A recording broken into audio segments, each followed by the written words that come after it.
Bonjour à tous, je m'appelle Elisabeth Colnard de la Chambre d'agriculture de Bretagne et je travaille sur l'adaptation de l'agriculture au changement climatique, notamment via le programme Ferme-Adapt.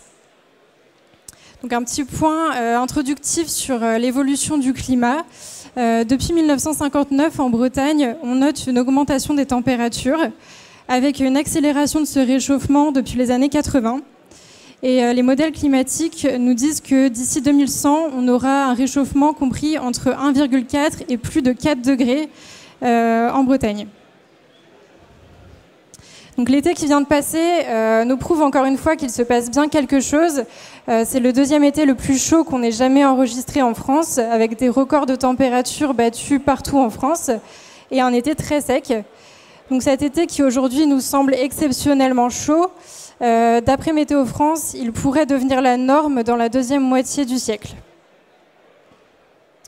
Donc évidemment, ces constats ont un impact sur l'agriculture qui est extrêmement dépendante de la météo, donc avec une augmentation du risque de stress thermique, un impact sur les performances, un raccourcissement des cycles de culture, plus de risques de sécheresse, plus de risques d'excès d'eau en hiver aussi, et du coup un impact sur la portance des sols.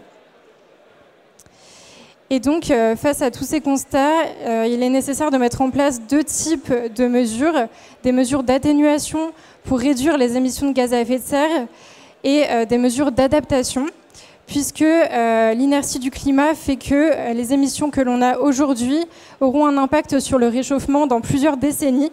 Donc le réchauffement du climat est inévitable et il faut mettre en place des mesures d'adaptation. Donc du coup, à la Chambre d'agriculture, on travaille sur ces sujets d'adaptation au changement climatique avec les programmes Ferme-Adapt et Climavège. Donc l'objectif est de capitaliser des connaissances pour accompagner les agriculteurs pour s'adapter au changement climatique. Et on propose une démarche en plusieurs étapes. La première, elle est de faire un état des lieux de sa vulnérabilité.